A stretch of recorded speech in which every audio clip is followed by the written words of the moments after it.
Getting on a show, especially when you're doing your first couple of shows, how do you get comfortable? How do you really do that?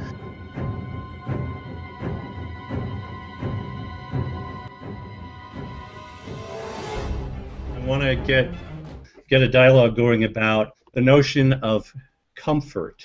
What do you mean by comfort, Eric? There's a lot to learn in the beginning. Let me throw in one little tip about comfort, because it's not just you as the host, but it's also the team, the guest, everybody that's in the film strip. If they're not feeling comfortable, then the whole show is going to have a different flavor to it.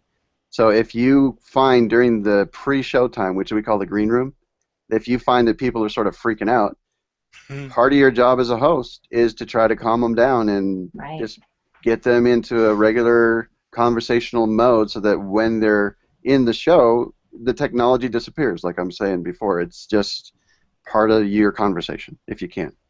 But I think there's a sub-point there, too, which is the more conversational you treat it in that pre-show thing, the more they get in the mode as they're just talking. Right. There's only so much you can do about pre-show jitters, your first few shows, like giving your first speech. The only way to get good at something is to get good at it. And if you just do it, you'll be really good after a while. You just can't think about how many people you're talking to live or what are going or that are going to view you. It's a matter of you're talking to 3 or 4 of your friends in a hangout, and that's how you got to treat it. You can't really worry about it. So maybe if your guest is freaking out, you want to not turn the comment tracker on for them.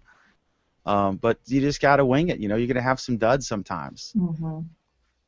I can turn anybody a dud into fun. Let me tell you something. I'll force you into being fun. You just got to get them. Whether relaxed. you want to or not, you're going to make them be fun. I think just the most prepared you can be, that really helps you a lot. That is having a checklist. I've got a process map for every show that I just check, and a lot of that I got from, of course, starting out with Ronnie's class or with Ronnie's group, and then as a guest, just same thing. You just wing it, and if you make sure you watched maybe a couple shows of that person you're going to be a guest in your HOA and see what their style is and see if it fits for you. Absolutely, right? Because everybody's show is a little bit different, mm-hmm. and you're going to change it around. You want to feel comfortable, so you want to adapt, and if the show's adaptable, then it'll fit you. Some of my favorite shows are the ones that I never get to say anything because my guests are so happy talking to each other. They feel so comfortable that they're just engaging.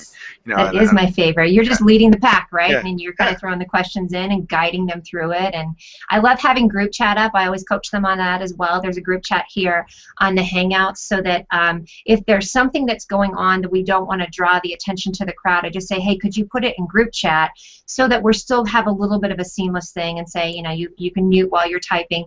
But like right now, if somebody's sound was off, Ronnie could ping me and I'd see that right here, but it's not distracting it. So, it's a lot of coaching from the host for sure.